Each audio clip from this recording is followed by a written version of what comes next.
तेजस्वी यादव का भाषण विधानसभा में सब लोगों ने सुना है। हमने कहा कि अगर जो नेता अपने आप को बहुत तेज आदमी समझते हैं, गांधी मैदान में डिबेट करा लें तेजस्वी यादव के सामने। तेजस्वी यादव अगर डिबेट में हार जाते हैं तो भाई वीरेंद्र पहला आदमी होगा जो सार्वजनिक जीवन से संन्यास ले लेगा। किसी भी नेता को मैं चैलेंज देता हूँ, बिहार के किसी भी नेता को चैलेंज देता हूँ। नमस्कार, मेरा नाम आलोक है। आप लाइव स्ट्रीज देख रहे हैं। कुछ दिन पहले प्रधानमंत्री नरेंद्र मोदी बिहार आए थे। बिहार विधानसभा में उनका एक भव्य कार्यक्रम हुआ। इस दौरान नेता प्रतिपक्ष तेजस्वी यादव जब बोल रहे थे, बोलते बोलते कई दफ़ा वो लड़खड़ा गए, कई दफ़ा वो अटके।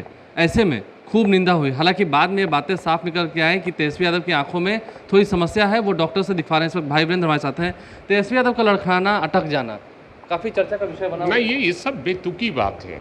तेजस्वी यादव का भाषण विधानसभा में सब लोगों ने सुना है और बाहर में भी आम सभा में भाषण सबने सुना है। जो बोलते हैं, मैंने दावा किया है, जब मैं दिल्ली में था आदरणीय लालू प्रसाद यादव से मुलाकात करने गया था और पत्रकारों ने पूछा हमसे, तो हमने कहा कि अगर जो नेता अपने आप को बहुत तेज आदमी समझते हैं, गांधी मैदान में डिबेट करा लें तेजस्वी यादव के सामने।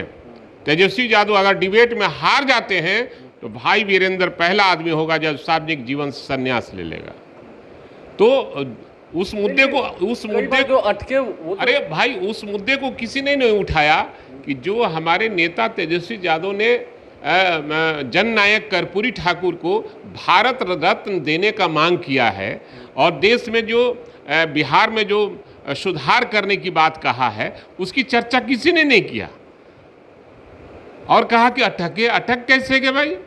नेता प्रतिपक्ष ने जिस तरह से माननीय प्रधानमंत्री से मांग किया है, मुख्यमंत्री भी नहीं मांग किए हैं। हमारे नेता ने मांग किया है कि गरीबों के नेता थे जननायक कर्पूरी ठाकुर को भारत रत्न मिलना चाहिए। ये बोलने का हिम्मत दिखाया, साहस दिखाया, एकदम साहस दिखाया। और किसी ने नहीं साहस दिखाया। सब लोग लुचुर पुचुर बात किया, सब लुचुर पुचुर बात किया। प्रधानमंत्री की प्रशंसा की बात केवल किया और बिहार के लिए किसी ने कुछ नहीं मांगा तो सिर्फ और सिर्फ तेजस्वी प्रसाद यादव। और हाय तौबा करने वाले को मैं चेतावनी देता हूं कि इस तरह की बातें करना बंद करें। अगर उनमें हिम्मत है तो अपने नेता को गांधी मैदान में डिबेट कराने के लिए बुलावें और तेजस्वी यादव को रहेंगे। अगर डिबेट में तेजस्वी यादव हार जाते हैं तो भाई वीरेंद्र त्याग पत्र दे देगा। मतलब किसी भी दल के नेता को किसी भी नेता को मैं चैलेंज देता हूं, बिहार के किसी भी नेता को चैलेंज देता हूं।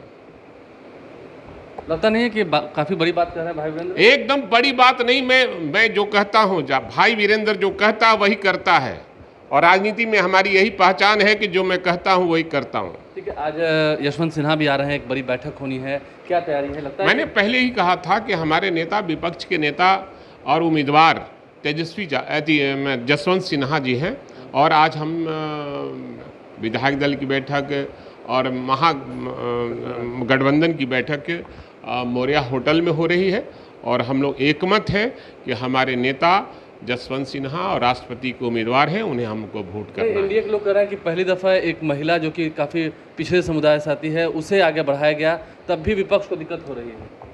अब सवाल है कि उनके जवाब हमारे पास नहीं है। वो क्या बोलते हैं, क्या करते हैं, कौन शब्द का इस्तेमाल करते हैं, दुनिया जानती है। इसलिए उनकी बातों को जवाब देना हमारे लिए ठीक नहीं। लगता है कि हाँ, टक्कर में रहेंगे, एकदम टक्कर में रहेंगे। हम लोग चाहेंगे कि वो जीते और उनके जीतने से देश की समृद्धता तो है जो वो आज़ाद होगा।